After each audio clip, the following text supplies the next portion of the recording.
지금 이 시각 여러분이 주목할 만한 이슈 살펴보겠습니다. 한국인 근로자들이 미국 조지아주 구금시설에서 겪었던 인권 피해 사례들을 잇따라 토로하고 있습니다. 지병이 악화돼 혼절한 근로자도 있었지만 제대로 치료를 받지 못했고 강제로 주사를 맞았다는 주장도 나왔는데요.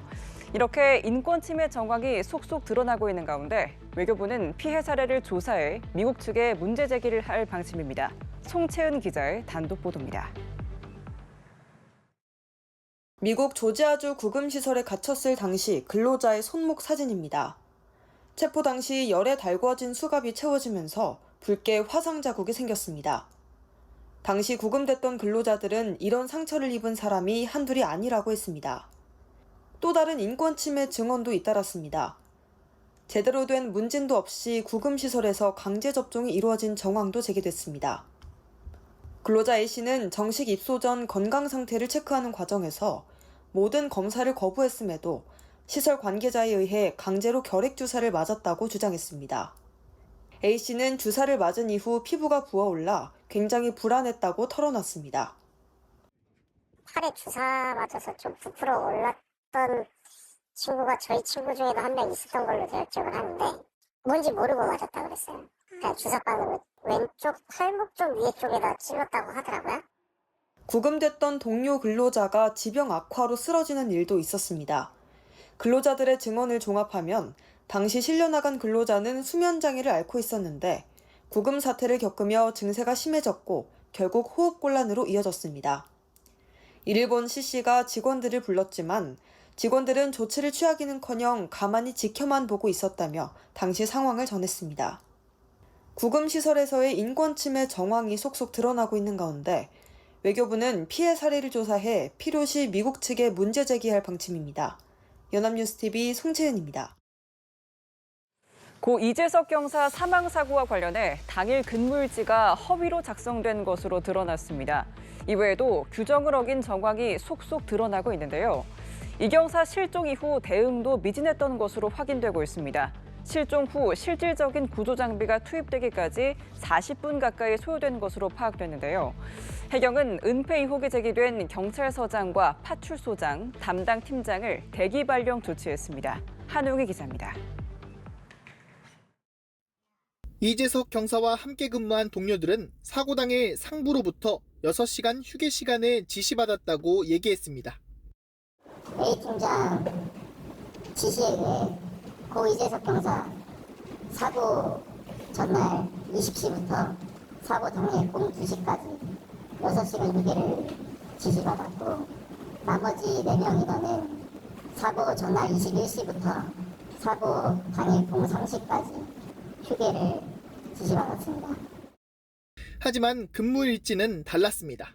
팀장까지 6명이 반으로 나눠 교대로 3시간씩 쉬었다고 적혀 있습니다. 드론 업체에서 영흥파출소로 현장 확인을 요청한 건 새벽 2시 7분. 근무 일지대로였다면 이 경사는 동료 2명과 함께 근무하고 있을 때입니다. 하지만 동료들이 쉬고 있던 탓에 혼자 출동했고 2인 1조 출동 원칙을 보장받지 못했습니다. 해양경찰청 훈령에는 8시간 근무당 1시간 휴게를 줄 수 있고 야간 3시간 이내 사용이 가능하다고 돼 있어 규정 위반 가능성이 제기됩니다. 해경 관계자는 파출소장이 부득이하다고 판단할 경우 휴게 시간을 조정할 수 있다고 적혀 있다면서도 규정 위반 여부는 정확히 조사가 필요하다고 말했습니다. 이 경사 실종 이후 대응도 미진했던 정황이 속속 확인되고 있습니다. 실종 이후 동력 서프보드 같은 구조 장비가 투입되는 데만 40분 가까이 소요된 것으로 파악됐습니다. 해경은 인천해양경찰서장과 영흥파출소장, 담당 팀장 등 간부 3명을 대기 발령 조치했습니다. 또 외부 독립적인 기관에 조사를 맡기라는 대통령 지시에 따라 자체적으로 구성한 진상조사단은 운영하지 않기로 했습니다. 연합뉴스TV 한웅입니다.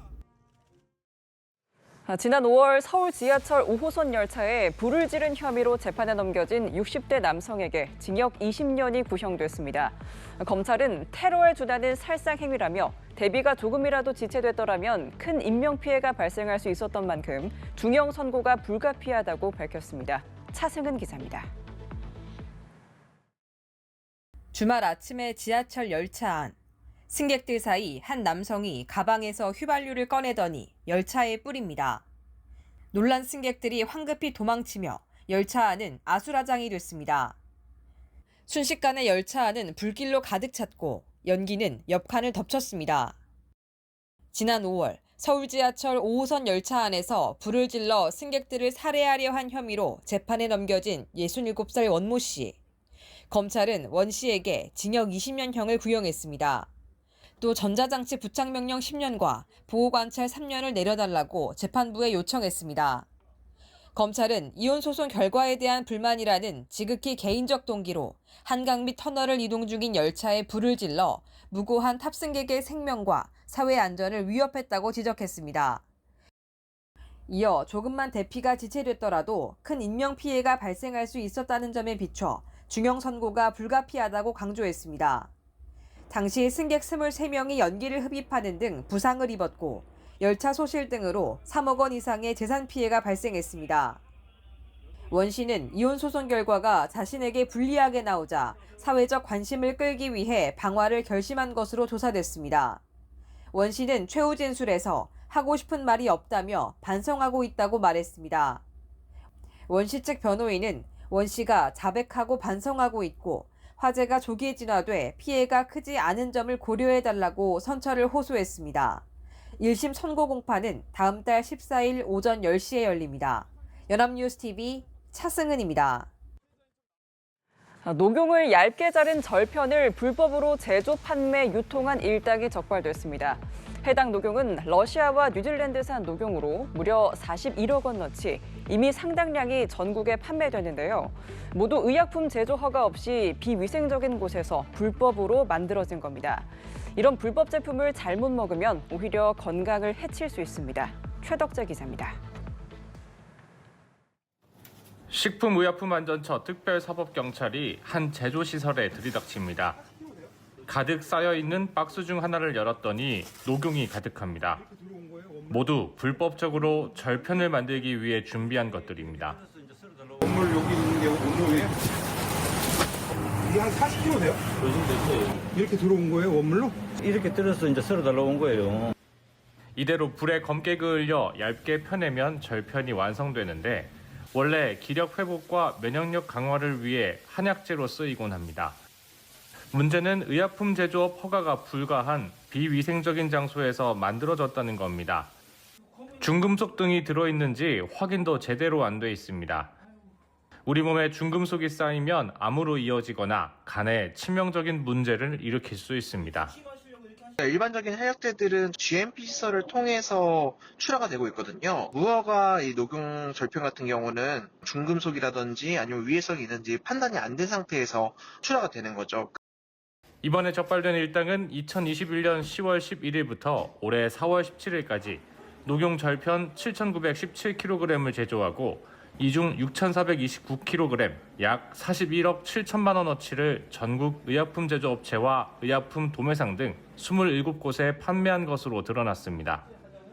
불법적으로 안전검사 없이 만들어진 제품을 피하려면 시중 가격보다 이상할 만큼 저렴한 물건은 구매를 자제하고 정상 규격 한약재인지 확인부터 해야 합니다. 연합뉴스TV 최덕재입니다. 제주에서 열린 복싱 대회에 출전한 한 중학생 선수가 경기도 중 머리를 크게 다쳐 2주가 지난 지금도 의식불명 상태입니다. 협회는 사고가 나도 책임이 없다는 각서를 받았는데요.